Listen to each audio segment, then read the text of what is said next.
Welcome back to another episode of the Max Term Podcast. Kyle Stitch here alongside James Finch, and today we are continuing our kind of look to the future series with the Detroit Red Wings, a team that so far in the current season, the 2023-2024 season, are off to maybe a better than expected start, but I wouldn't say significantly so. They've been a team that's been building and trying to maybe push the gas pedal down a little bit more. And so that's going to be the topic today. We wanted to hit them sooner because of their hot start, because the idea is kind of hit near playoff teams first and then kind of work both directions away from that.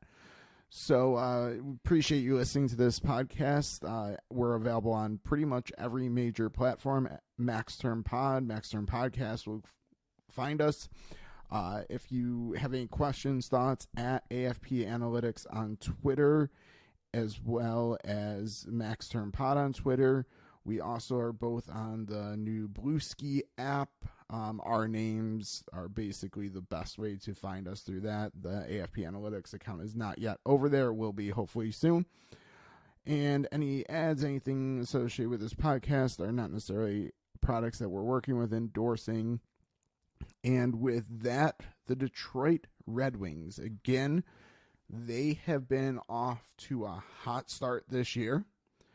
They are a team that should have built up a pretty nice prospect pool because of the struggles, we'll say, they've had in recent years. But part of that also is they've never had, I will say, lottery luck, if you will. They've had the records that have been towards the highest odds, but never picked in the top three. So they're still maybe chasing that top end talent. But some of the players that have been talked about as kind of long-term options for them are starting to show some more signs, I guess I'd say. So Detroit, start with the now, the current. So in our Atlantic Division preview, we had talked about they were a team that was clearly trying to win now, and I think we're really seeing that, at least at the start of this season. Yeah, so I think we'll be able to get a little critical with Detroit, but to start talking about this season, yeah, they kind of came out of the gate. And really, it was the Larkin-DeBrincat pairing.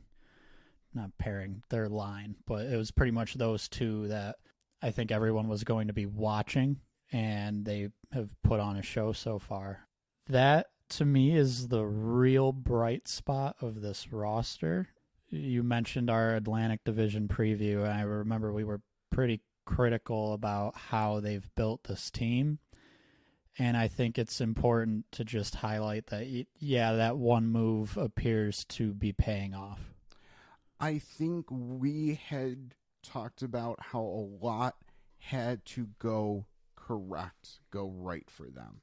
Yes. And one of the big things that we said is if DeBrincat can produce at an elite level and kind of help Larkin out, that maybe they could take a step forward. But we also had highlighted their depth, particularly on defense, as a question mark as well.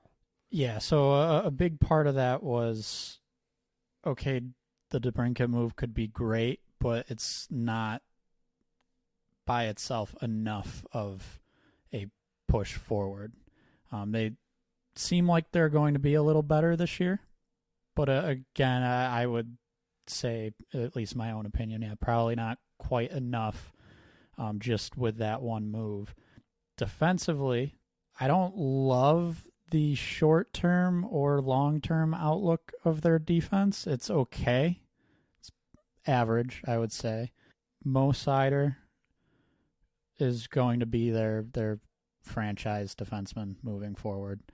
Jake Wallman's kind of a sneaky, good defensive player. The one move they did make that I kind of like, and I think I've seen it's been going fairly well, was the Shane Gostisbehere signing, but that's also a very short-term addition to the roster. He's on a 1-year contract. Not to say he couldn't be extended or re-signed, but at the same time, to be honest, Shane Gostisbehere isn't like an overwhelming great name in, let's say, like your top 3. He's probably more of a really solid 4th at best defenseman.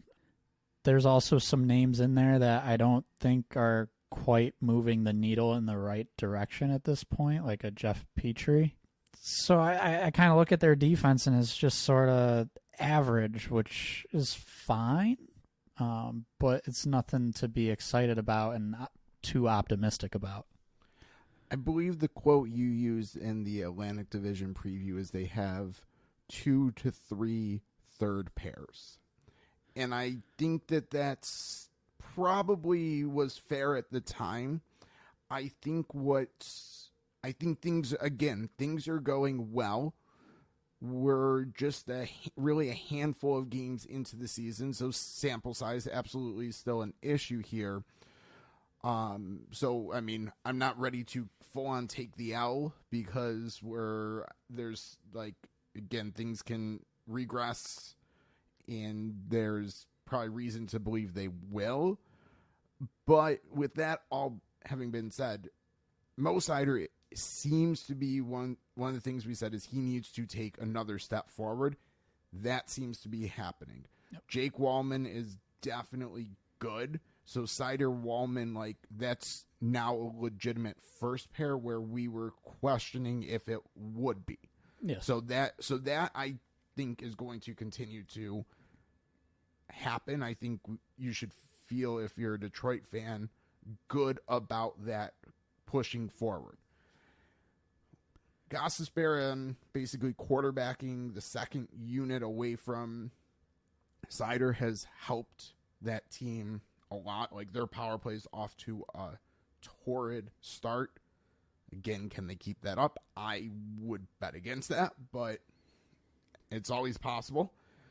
I think the bright spot so far on defense has been Justin Holl and Ben Sherratt, who much maligned from various fan bases over the years, have shockingly come together to kind of form a decent shutdown pair. And that is probably one of the keys for their kind of improved play to start this season.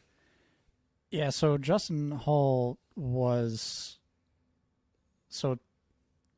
kind of, in a way, run out of Toronto, at least by the fans. I don't think that was really justified. He made some mistakes a bit, but overall he was a solid defensive player.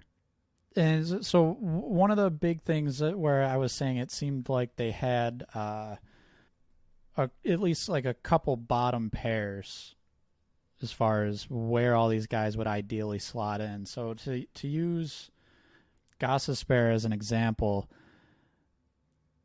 very skilled defenseman as far as being able to put up positive offensive impacts, and it was kind of expected, at least by me, that he would be someone who could quarterback a power play. Certain guys, so you mentioned the pair of Justin Holl and who was the other one? Ben Sherratt. Ben Sherratt, yes. Okay, so Justin Holl and Ben Sherratt, they're kind of typically known to be a little more defensive. It was just, is it going to work? And I think in that role where they're not being forced to do a whole lot more than that, it's going to work. That's good. That's kind of their specialty. So I think the big thing with Detroit, you mentioned Seider and Wallman kind of being that top pair, and we weren't sure about that. It seems like they're going to be that. They've taken that step. That's good. That's great. Where I have a little concern is with these other names. I think they tend to be kind of that fringe second, third pair. What would be fine as like the fourth defenseman on that second pair. Kind of have their specialties, and if they kind of get pushed out of what they're good at, that's where the problems might start. So it's, I guess, to provide an example of that, if Gostisbehere needed to kind of be used on a shutdown pair, I don't think that's going to go very well. If you put Justin Hull on the power play too, if Gostisbehere gets hurt, that's not going to go so well. So I guess I'll say I think it's a plus because it appears, at least at the start of the season, that they found the right type of players for the roles that needed to be filled. I think this basically says if Seider or Jake Wallman get hurt, Detroit might have some issues. So again, I'm not trying to avoid completely taking the L here because so far they're proving us wrong. But they're proving us wrong because all of the things that we said were probably issues that would need to go right now are going in Detroit's favor. Can that be sustained long term is the question, and it seems like there could be just one injury away from, I'm not going to say pure disaster, but coming very much back down to earth, and that's, I think, a concern. So everyone's perfectly slotted where they need to be, but the minute that can't continue to occur, I agree. I think that's when trouble might kind of show, because Gostisbehere then is going to have to probably take more defensive zone starts, more defensive minutes, if you will. And then who's going to replace a Wallman or Seider? I don't even know. I don't know what that answer would be. And that's kind of a problem. So hopefully health is good, and, Detroit can continue to kind of chug along here, but that's a big question, and it's even scarier when you look at the age of a lot of Detroit's blue line. Sherratt, 32. Gostisbehere, 30. Hull, 31. Wallman, who's younger, is 27. Olimata, 29. Jeff Petrie, 35. And then Mo Seider's young at 22. If you're betting there, you're not betting on things continuing to go well for players at that age. Like, you're expecting some level of regression, steps back, injury. And I think, again, that's the concern. And again, we're kind of picking apart a team that started off playing very well. So yeah, in the first few weeks of the season, we were pretty much wrong about Detroit. We've had some recent episodes where we were talking about over and unders on the point totals. I still am not quite there with Detroit where I'm feeling super confident that this is going to continue because of kind of those reasons we just went through. So yeah, they've started off hot. That's great. Beating my expectations for them, but not something I'm overly confident in yet. So let's stick with their current roster while also keeping in mind the ages of those defensemen. And let me also highlight, while we're kind of on their current blue line, contract lengths we're looking at. Because as we start to take this apart and look towards the future as well, the contract lengths and the ages of their blue line, in my opinion, is going to start to become a level of an issue. So Sherratt, 32, 3 more years, so that takes him into his age 35 season. Gostisbehere, he's on a 1-year contract, so that there's some flexibility there. Justin Hull, 3 years, takes him to 34. He's 31 now. Jake Wallman's on a 3-year contract, taking him to age 30. Olimata, 2 years, taking him to 31. Jeff Petrie retaining a lot of salaries retained, so we're down to just a $2.3 million cap hit, but he's 35 with 2 more years left. So, well, this year and next year, I guess.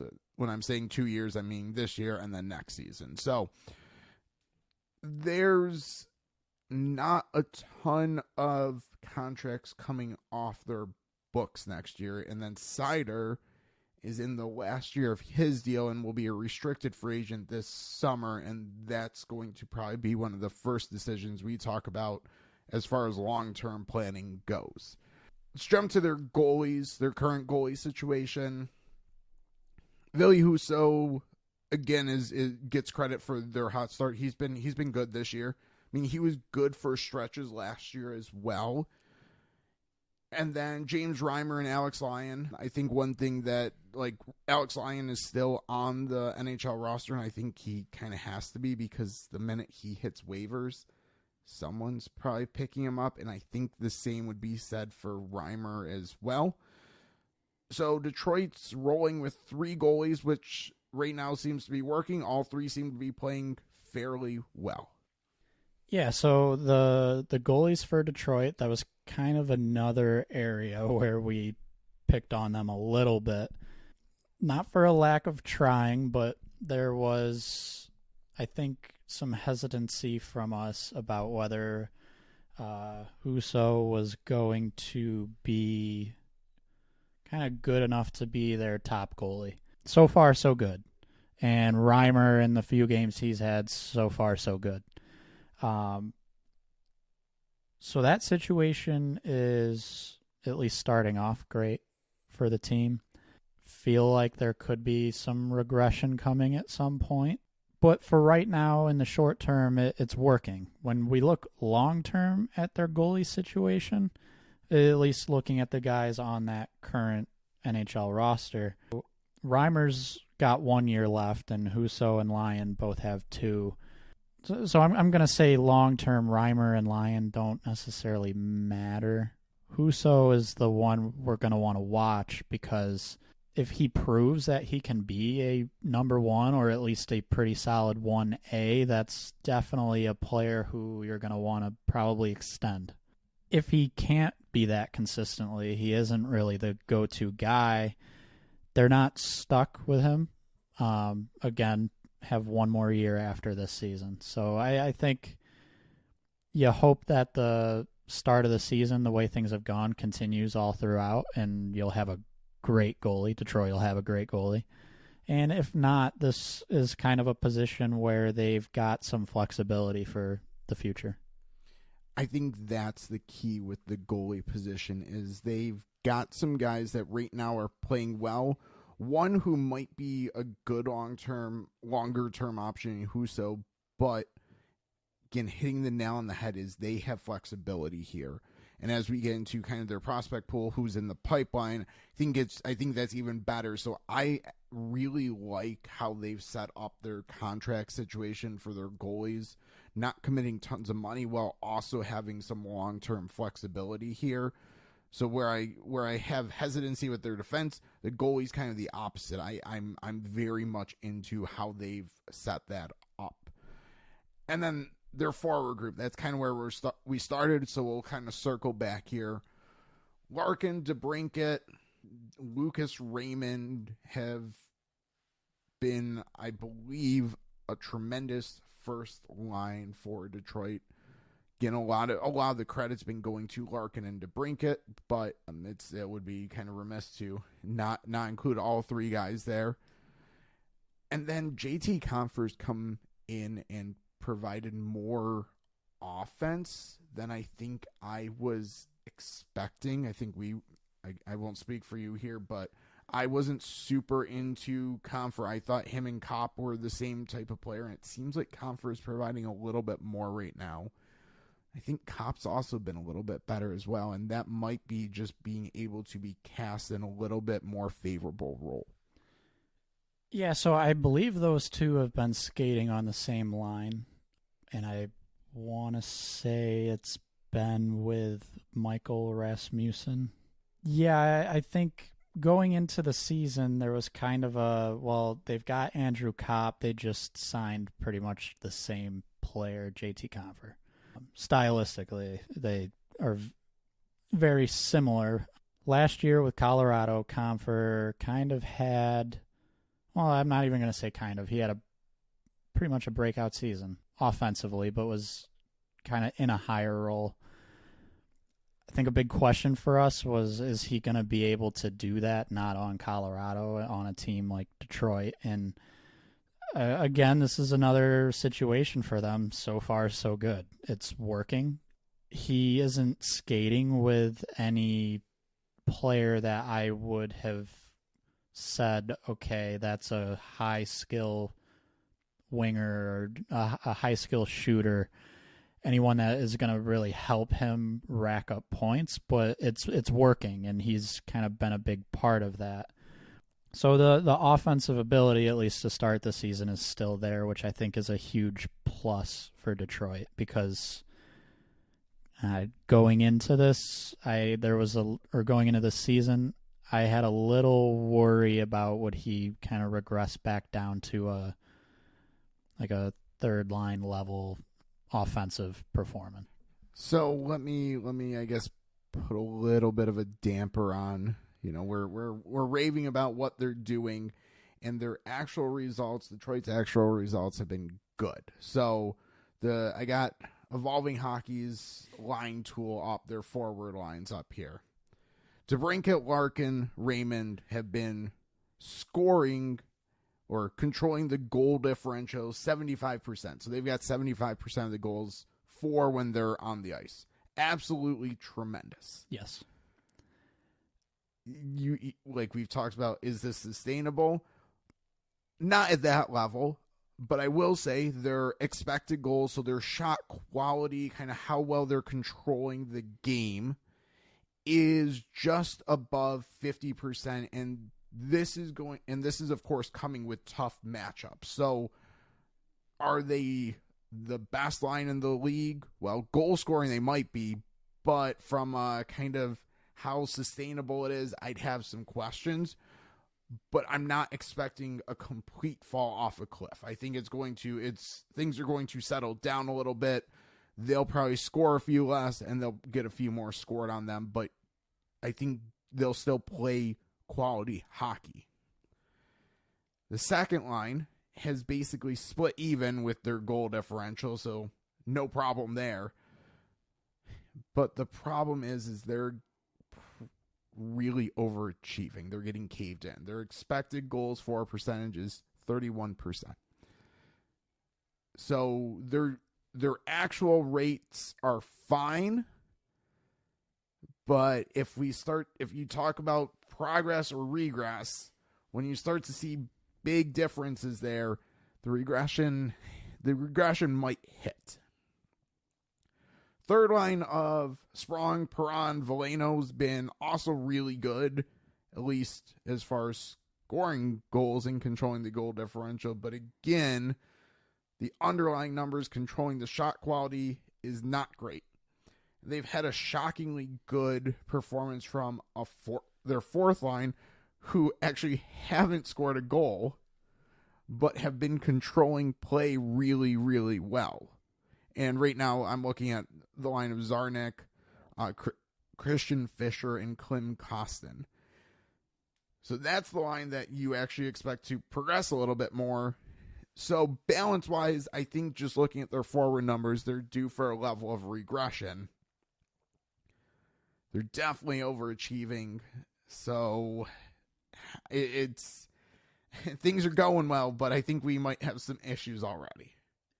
Yes, so that was kind of the big thing where I was going with Comfer and Kopp was it appears that the offense is there, but if we're going to, we'll say, make an educated guess of what is going to happen over the course of a full season, if they're actually going to continue to play exactly the way that they're playing right now, the offensive performance that they're displaying right now is most likely not going to continue. This is kind of if you were to ask me, I think you're kind of in the same boat. They're looking really good to start the season. It's probably not sustainable. Well, I have the numbers up. Probably should just wrap up the defense as well. Yep. So again, everything we've been saying about that first pair of Wallman and Seider tremendous, absolutely tremendous pair. Goals for percentage right now, so they're getting 66% of the goals while they're on the ice. They're expected, again, how well they're controlling the shot quality, 52.5%. That's solid. That's really, really solid. And considering Mo Seider is 22 years old, there's a chance that continues to actually creep up in the season. So, again, are they due for a level of regression? Yes, but if I would still be very excited about that first pair. Really, the rest of the defense, outside of when Sherratt and Petrie have been together, is fine. They're hovering right around expected goals, so shot quality of around 50%. Not great, but fine. But again, the actual results are just outpacing those expected, the shot quality that they're on the ice for. So realistically, that the joke about them having 2 third pairs, that's kind of what the numbers are showing, is they have 2 pairs that you'd be happy as a third pair, but have been outperforming things. So again, I think what we've said already about Detroit, we're just backing up right now with some numbers with where they're going, good or bad. But that doesn't mean they're going to fall off a cliff by any means. But again, they're probably not hitting that over point total either. Yeah, it's a situation where, so if we want to look just at the outcome of the games in this first part of the season, Detroit is beating the expectations we had for them. That said, the more advanced, often referred to as kind of like the underlying numbers here, it's more likely than not that they will regress a little bit. Not necessarily fall off a cliff. That's more of an extreme. But the outcomes that we're getting with Detroit are not likely to continue.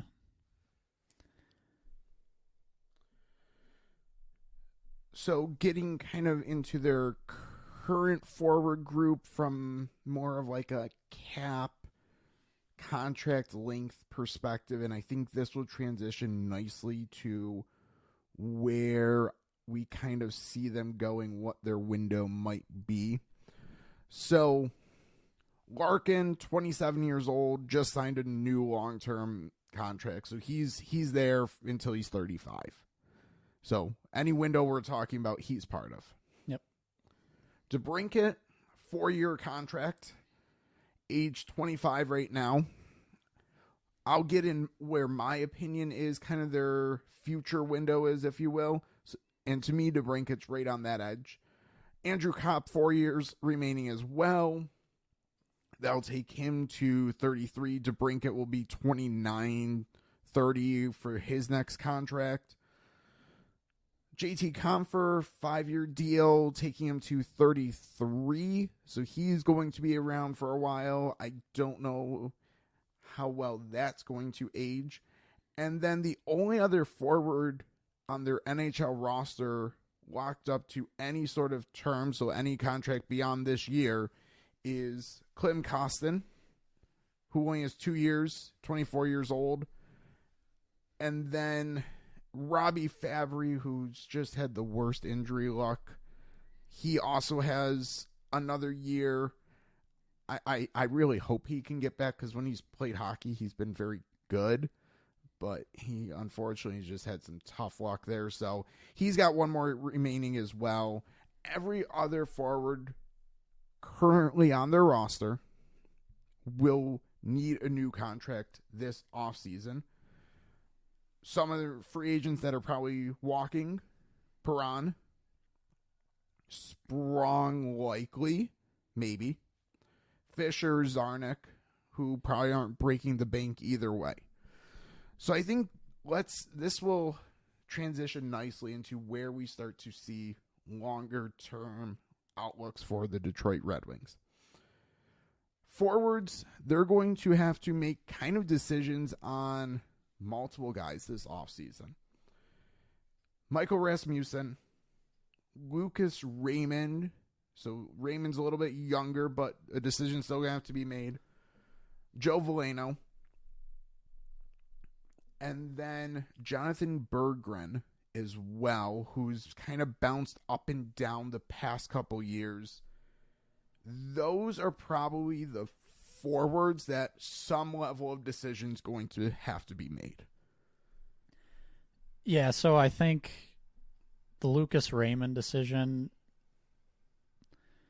Now, when we say decision, it can be, I guess, as simple as, like, is this a building block? We can dive deeper into that and say, well, what kind of commitment should they be looking to make with these players? I think Lucas Raymond is probably the easiest of the bunch to say he's a long-term piece. I want to say that, and again, this is where numbers could kind of lead you maybe the incorrect way or to the incorrect path. With how things have been going, you might expect us to say, or I guess I won't speak for you. You might expect me to say Michael Rasmussen should be part of the long term. I think I would personally pump the brakes on that a bit. He's kind of been part of that Confer Cop line, and I think we kind of need to see them turning around a little bit with their on-ice metrics, some of the more advanced metrics. I guess I'll say that's a name that I would watch with Detroit of hopefully they don't overreact to a strong start to the season. You mentioned Joe Veleno. He's probably a short-term deal. Has been fairly decent, a bit better than Rasmussen as far as those metrics. That being said, these players, it's really Lucas Raymond that stands out as he's a building block. The others probably get the smaller 1 to maybe 3-year deals, if that, and it's kind of meant to be short term so that if it doesn't work out, they can be moved on from. Yeah, I mean, we've preached enough times, don't do bridge deals, because what you're in essence doing with a bridge deal is you're betting your player is going to get worse, or at least not improve. And generally that's a bad idea, a bad bet to make. The issue is we're starting to get enough sample on some of these guys. I think Veleno's maybe the tipping point to me. Rasmussen has not put enough together where you can give him a long-term contract. Probably try to do 2 years, which would take him to age 26, and then you'd have him as a restricted free agent with arbitration rights for 1 more year. So not an ideal situation to walk yourself into, but it allows you to make probably a better long-term decision there. And I'd say the same for Jonathan Berggren. Sorry, I'm going to mess that up like 5 times probably in the next couple minutes here. Will be, again, probably another 2 to 3 year, as you said, to walk him, 25, 26 years old. Veleno, I mean, you could do the exact same thing with, but I think you can maybe justify, if you can get him on a very favorable dollar amount, I think you can justify the long-term deal, because if things don't work out before he hits age 26, you can buy him out at 1/3 of the cost. So if you can kind of take advantage of it, I think it's a smart gamble. And so Veleno, again, depending on it, I say it takes 2 to tango, depending on what his camp's willing to accept. But if I'm Detroit and I can get him on maybe a $4 million contract with term, maybe that's pushing it, but 3.5 to 4, I think I'm okay giving that term now. And then Lucas Raymond's looking probably 7-8 million on 7-8 years. Yeah, so I was going to say Lucas Raymond, and then defensively Mo Sider fits exactly what I'm about to say too. These should be long-term deals. Really, the max term would be great. Detroit is projected to have, I believe, just a touch over 29 mil in cap space next year. There's really no reason that Sider or Raymond should be coming in on a short-term deal. You've got the money to get them both locked up long-term, and you still have some left over that if you wanted to play around with other additions, you could do it. This is kind of exactly what we talk about with the long-term versus short-term that you were discussing. This is the obvious situation of there's no real hindrance to making it happen. It's kind of inexcusable if they don't have long-term deals after this season. So I think Sider's the easier one to kind of point to where the comparison lies. Owen Power. Owen Power just signed with the Sabres. 7 years, over $8 million. So depending on how this season goes for Sider and maybe when that deal gets done, you're probably looking 7 years. I'm going to say 8.5 to 9 million. I think that's penciling it in. If you want to buy that 8th year, which I kind of recommend, I think you better be ready to start that average annual value with a 9. I think that's what you're looking at. I think that's where the bar is going to be set. I definitely agree. I think in general there's a slight premium on a right shot defenseman as well. So I factor that in. It wouldn't be shocking at all to see a 9 mil AAV, or 9 plus, I should say. So yeah, that one's kind of the easier, like you're going to have to pay this guy like he's your number one, pretty much. Lucas Raymond is a little bit of a tougher contract to predict right now, and mainly because it's not 100% clear exactly what he's going to be, but that's kind of common when we're looking at younger players like this. Lucas Raymond currently is a 21-year-old. He'll be 22 most likely when a new contract hits. When you have younger guys who you expect to grow into a top player for you, decent chance a long-term contract might look a little big, and I don't want to say scary, but maybe just a slight shock at first because maybe he's not quite that player yet. When I look at Lucas Raymond and consider the team he was on the past couple of years, seems like he was going to kind of at least be at a floor, a pretty solid middle six winger. And again, floor. That being said, considering he's on Detroit, okay, he's probably going to turn into a clear top six winger. The question we're going to have this year, and it's probably what Detroit is kind of waiting to see. So he's got 8 points right now in 10 games. He's looking real good on that line with Larkin and DeBrincat. Does Lucas Raymond have that next step of elite play? So again, I think Detroit's kind of wanting to see what happens this season for Raymond. So initially, I would think, based off the past couple seasons, we could see a long-term deal that falls into the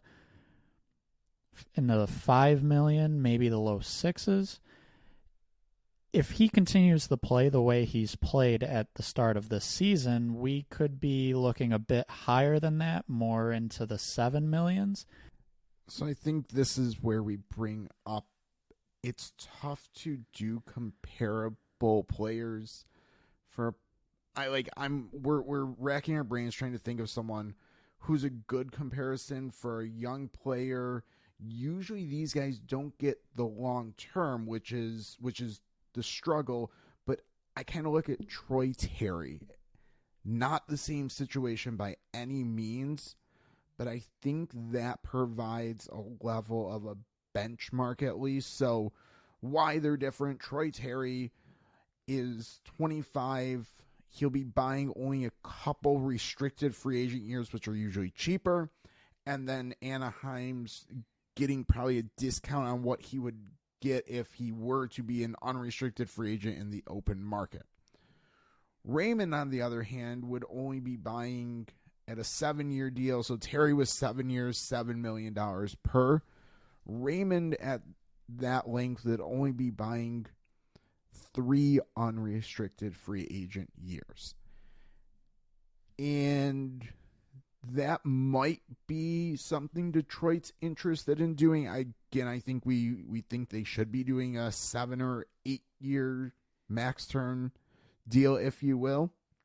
I think probably the deal that Lucas Raymond's looking at is Matthew Boldy, Minnesota Wild, and that just feels like the correct comparison. Again, much like Troy Terry, $7 million a year. So I think that that's a fair range to really be penciling him in. Yeah, I think so. We were on the right track as far as like what the contract is probably going to need to look like. But just from a comparison sake, it can be a little tough to say Troy Terry, who I think was 25, and then looking at Lucas Raymond, who right now is 21, going to be signing at 22, I believe. It can get a little dicey comparing players that far apart in age. Matt Boldy, his contract, very similar situation as Lucas Raymond. So I think that is the good comp. Probably the only issue is I think Boldy's put up slightly better or more consistent numbers. But again, we're talking the end. If we get to the end of this season and Raymond kind of does what he should do, that's really probably where he's looking, plus higher cap. That $7 million feels about right. But this is why it's tough. Is you're going to be committing to paying him like a top 6 winger. Again, smart gambles to make. I think this is one of those smart gambles to make, because I feel like if he takes another step or two forward, that $7 million will look like an absolute steal a couple years down the road. And this can be kind of a give or take $250 to $500K. You have a player that young who is really a top 6 winger at this point. You lock him in at that number, and especially we got to remember the cap's going to be increasing now. Kind of been stuck in a world where it hasn't been for a little bit. So I think it's important to really remember that just in the next few years, we could see the cap increase 9 to 10 mil fairly easily. 7x7 for a top 6 winger is going to be probably very standard, like almost a floor if you want to get a deal done long term for a top 6 winger. Again, that's in 2-3 years most likely, but now would be the time to lock that in. We don't have to jump right into this yet if you've got something else, but I think this kind of leads into where Detroit's window might be. Let me add one more thing on Lucas Raymond and his contract situation. So our first episode in kind of this new series we're doing was the Buffalo Sabres. We talked about a couple wingers that they have that they're going to be making a decision on soon as well. Jack Quinn, J.J. Peterka are the 2 names to mention here. Buffalo has shown a willingness to give those long-term deals right out of the gate. So, and they've been also willing to do it early. So if you're Detroit, you see, I'm going to use Peterka right now because Quinn's been injured to start the season, and Peterka's off to a really hot start. If you see Buffalo thinking about making this move, they might set the market on you, and you might not love where Lucas Raymond kind of fits in.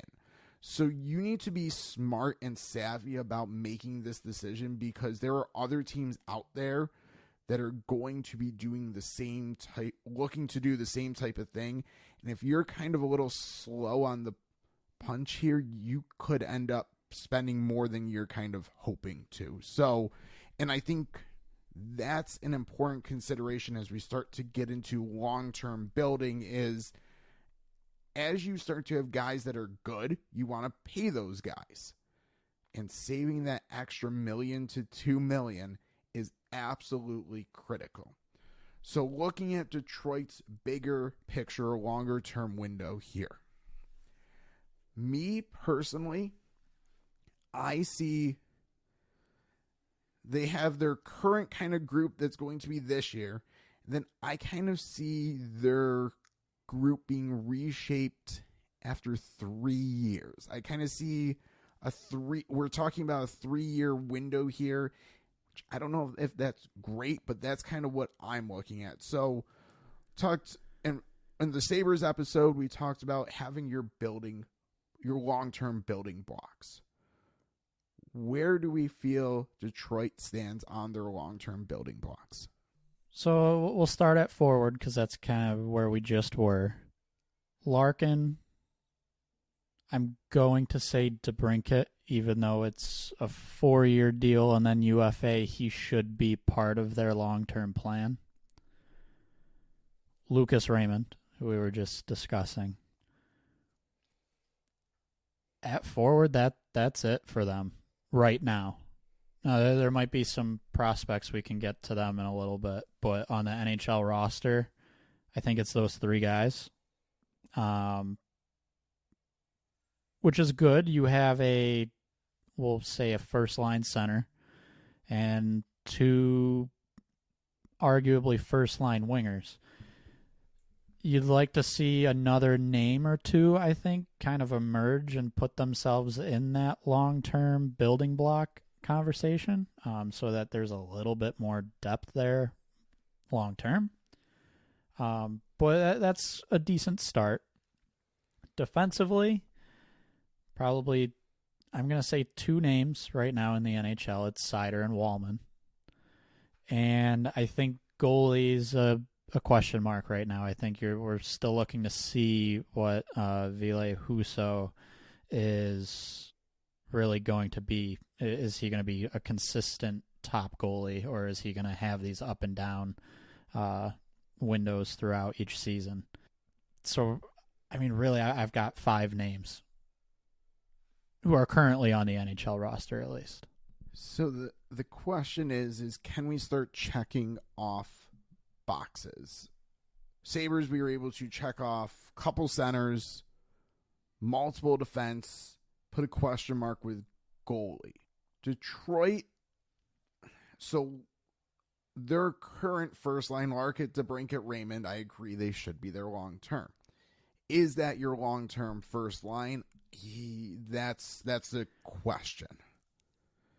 So do we want to put a check in either a player currently on their roster or a prospect for kind of their 1C, which is probably one of the most important positions to have?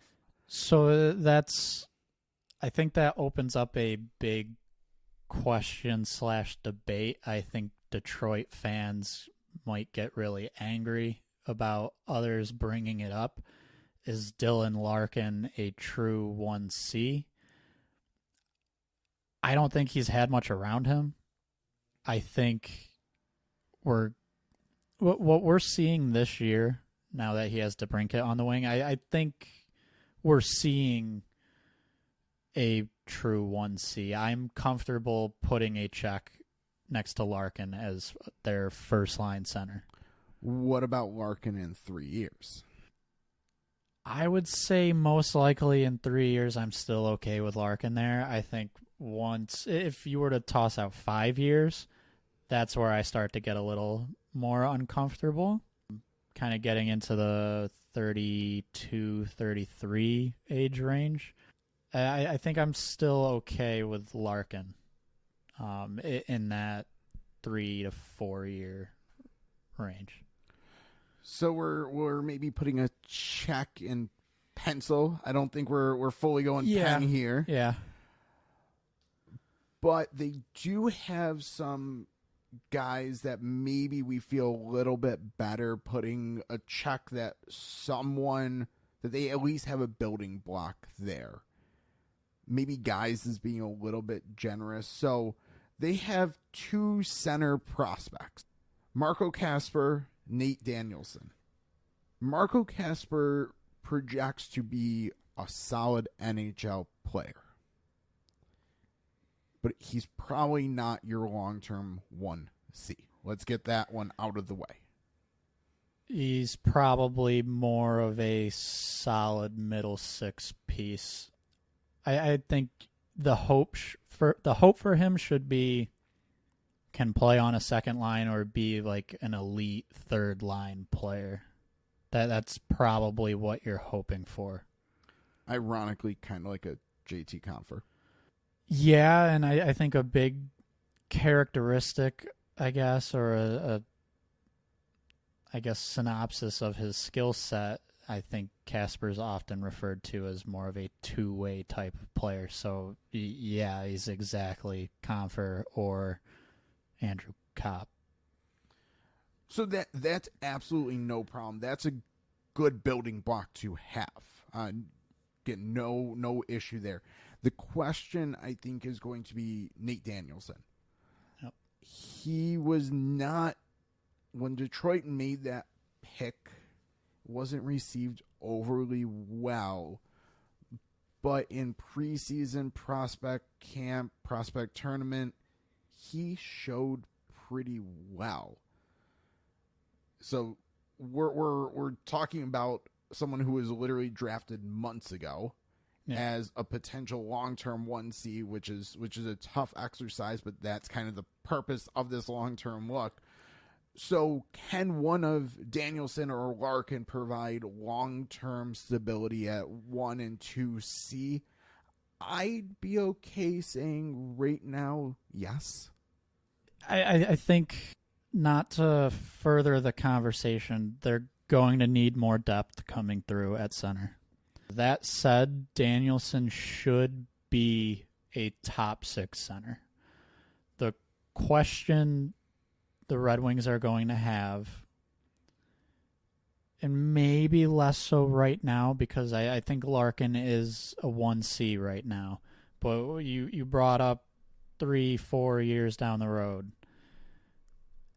And again, I personally might still be okay then with Larkin at 1C, but a little iffy.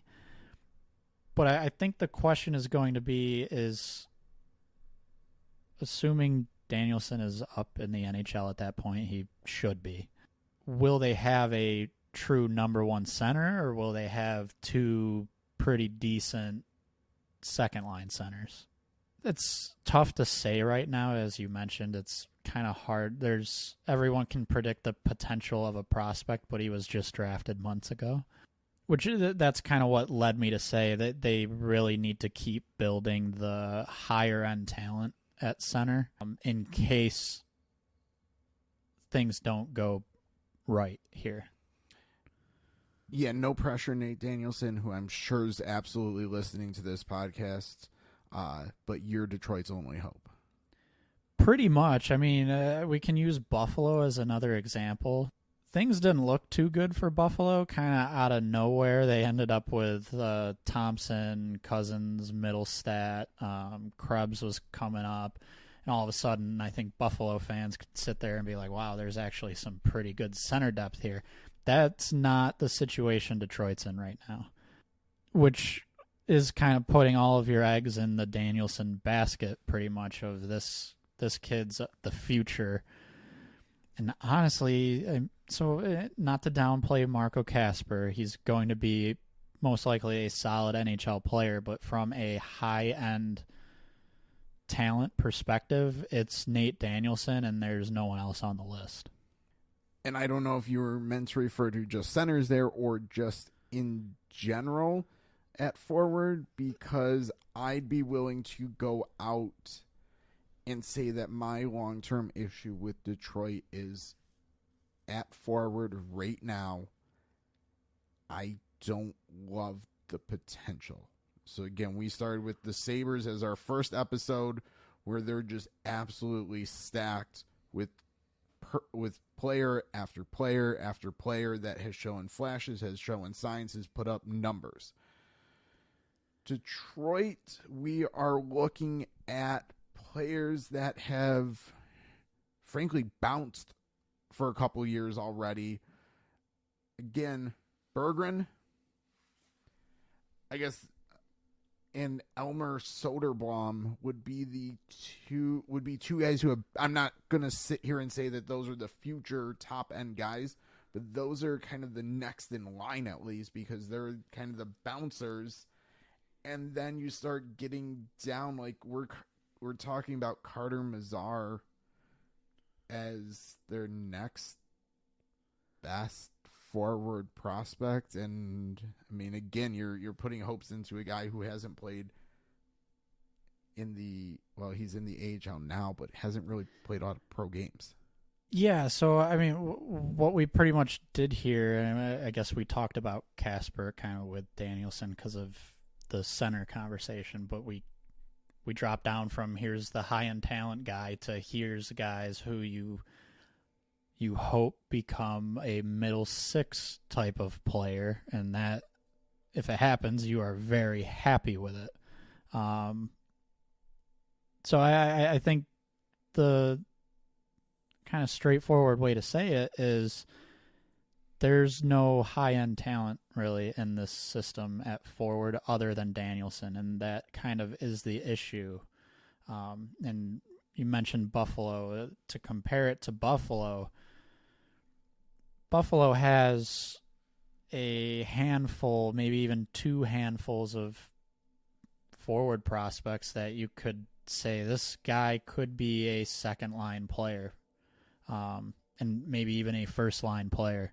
So I think I will say I agree. I think looking at Detroit, the forward depth, specifically the prospect depth, that's kind of my main concern here as well. So I mean, we're being negative right now on the prospect pool, but I think they have built up in other places where this next upcoming draft, they should use almost every single pick on high ceiling type of forward players. Yeah, I do want to say this. It's not meant to be a knock against guys like the Soderblom or Carter Mazur.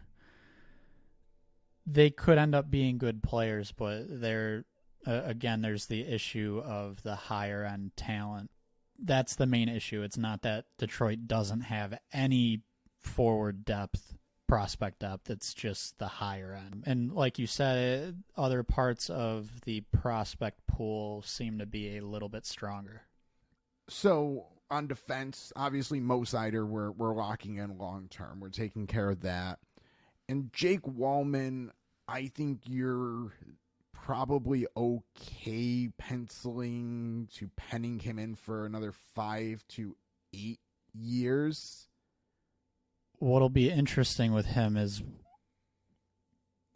so he's got this season and then 2 more years, and he's a UFA. That's going to be an interesting conversation at that point because he's going to be 30. So I think, yeah, you could count on him for 5 years, but 3 years into that 5 years, you're going to have to make a big decision, which... Meaning you're smart with your cap, you should be fine. Yes. But this is also when that 3 years is also when some defensemen are coming off the book, but you're also going to probably start eating into some of the other guys' contracts. They're not going to be able to slide anymore. So, prospects on defense, Simone Edvinsson, William Wallander, and I think probably the big name right now to look at is Axel Sandin Palinka, who was highly thought of, like he was probably one of the better defensemen in this draft, and I'm pretty sure he's off to a really good start this year overseas. So there's 3 defensemen that seem destined to be long-term pieces for the Detroit Red Wings. So defense, that's a good situation to be in. Yeah, so those three, I guess I'll start with Edvinsson. He's probably the one who might be a little more highly regarded of the three. I don't know if that's how it will actually play out. But I think he's kind of been the one who is considered to be more of a, like, he could turn into a top pair defenseman. The question has been if the offensive talent will be there or not, as far as a top pair, top defenseman on a team. But I think the main thing to point out with the three names you mentioned, they should all be solid top four guys. At least from a potential, if we're trying to predict the future here, those three, Edvinsson, Palika, Wallander, that's kind of where the strength, I think, as far as prospect depth is, because you have three guys who, in theory, could be top four defensemen, and that's good. And then you have Mo Seider already, so there's you already have four guys, and then whatever happens with Wallman, there's potentially five guys. So I guess the difference here between forward and defense is there's already kind of your for sure number one defenseman in the NHL. At center right now, maybe you've got the number one center, but down the road, I mean, there's an age difference in Larkin and Seider here. So 5 years down the road, Seider's still going to be your number one defenseman. Larkin could be kind of starting to go downhill a little bit. So I think just the long-term defensive outlook is much, much better. And, I mean, it's arguable that might be the harder place to build depth, or at least acquire young talent anyways. Like, I think each draft there's plenty of high ceiling forwards, so you get enough picks, you can throw enough darts at the board, but you have to take on that mentality, which Steve Yzerman has not yet really shown in his drafting, that those are the type of players he's looking for, at least at forward, because a lot of the guys we've run through already do not fit the mold of high ceiling players. They fit the mold of very safe, conservative picks that will probably be NHL guys, but where their ceiling is questionable. And then really the last place for Detroit as far as building blocks go, goalie. Sebastian Cossa is one of the top prospects across the entire sport. So you hope between him and Husso, you can firmly put a check in the goalie box. Yeah, I think with Cossa, it's the question, I think, is last year was his first pro season. He was in the ECHL, and I think there were kind of the flashes of greatness and then flashes of, wait a minute, is this our first round draft pick? So first thing I want to say about that is goalies are very hard to predict, and it can a lot of times be less about the save percentage that you're looking at, especially down in the minors, AHL or even ECHL, or even the other leagues, junior leagues. So I don't want to just say, oh, he had an up and down season, he's not that high-end elite prospect goalie anymore. I'm more bringing that up to say it is tough to predict what these goalies are going to do. That's kind of where the importance is of having multiple. So like you said, there's Husso in the NHL right now. We want to see if he can really just become consistent, because we've seen the really strong play. You have Cossa coming up through the AHL. You want to see him have a solid season, possibly maybe even get a taste of the NHL, maybe not. But I think the big thing is yeah, you have your top goalie prospect.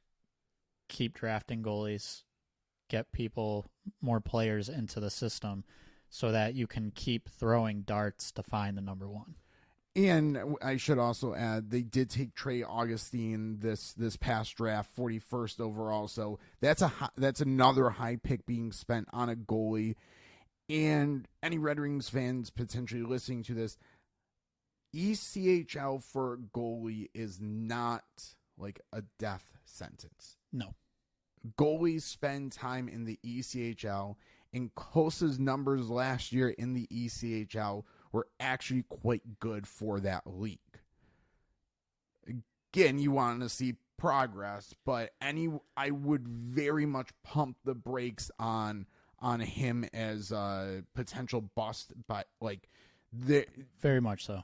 So I think that's very important to point out. Yes, they have drafted a second goalie, probably should draft a third goalie, because long term, right now in their system, it's maybe Husso, Kosa, Augustine. And that's it. And that's really not enough to build a long-term system with. I think to speak to what you kind of just mentioned with Kosa and kind of not to worry, anyone that's seen an NHL game and then an AHL game, and this isn't even speaking to the ECHL, but just the difference in play, you know what's happening in front of the goalie is very different. It's why I mentioned it's really tough to just gauge how a goalie is playing based off of save percentage or something like that, which I think a lot of people still do. So yeah, it's not at all at a point where we need to be worried about Kosa.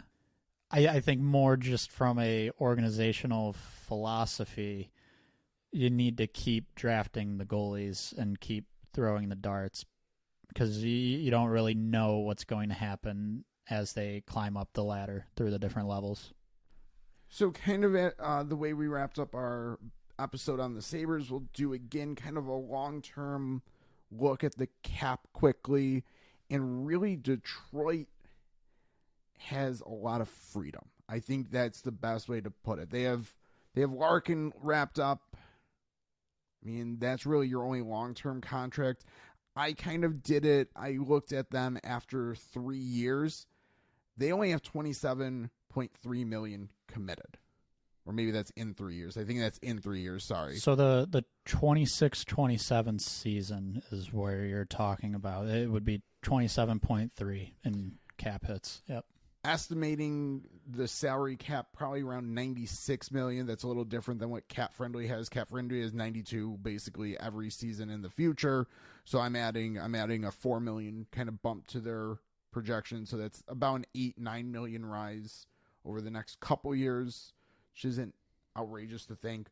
So with only $27.3 million committed, they have almost $69 million to work with. Like, that's a nice amount. Yeah, they're gonna have.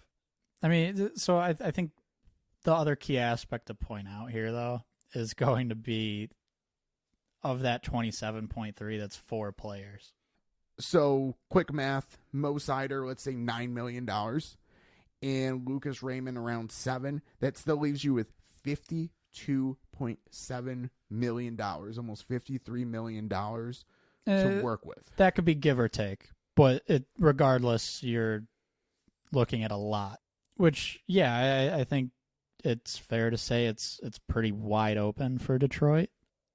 Again, this is sort of another reason the Mo Sider, Lucas Raymond deals should be long-term deals. There's not a real reason in the short term or the long term for them not to be.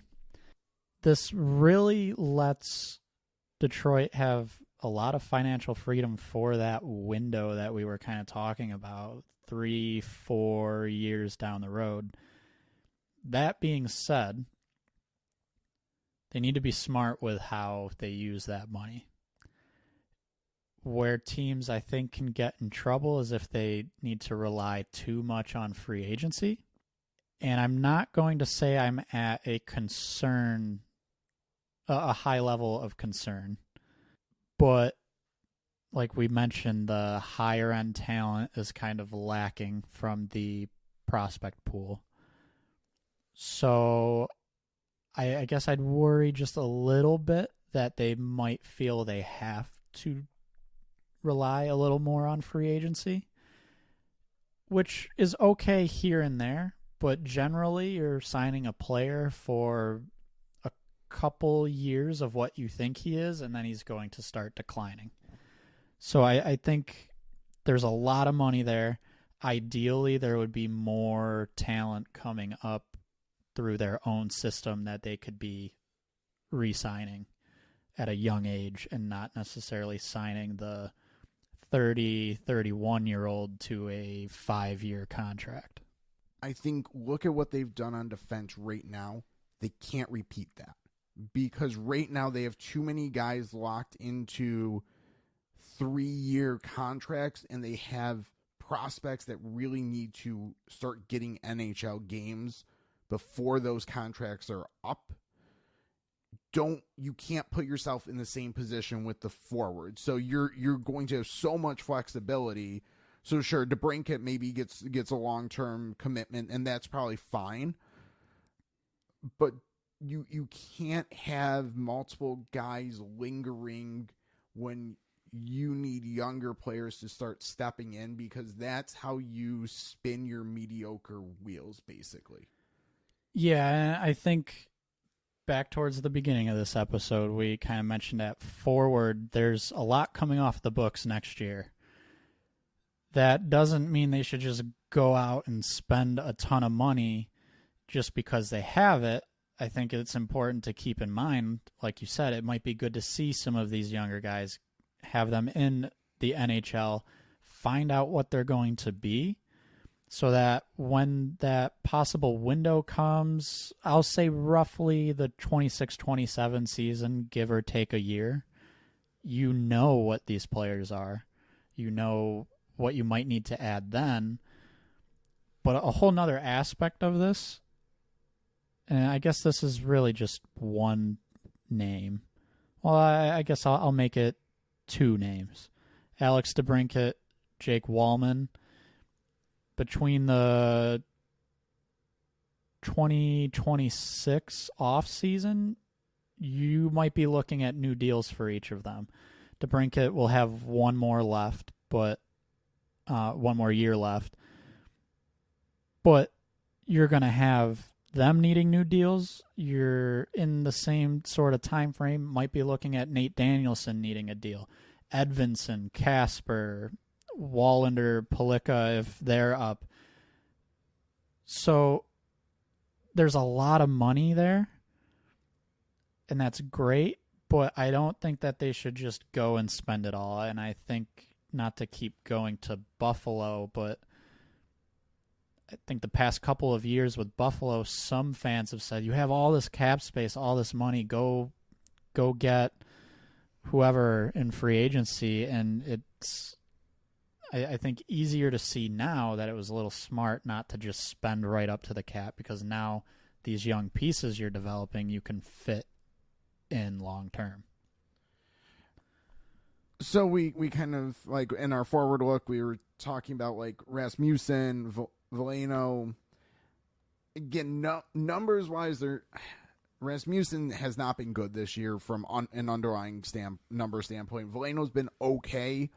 I mean, you have the flexibility where you probably could talk yourself into giving them one of the long-term deals, because you do need some players on the books, and I'd rather gamble on 23, 24-year-olds than late 20-year-olds. So if you're going to do something maybe that's a little bit less of a strategic risk, that's where I'd lean if you can get them on a relatively team-friendly contract. So,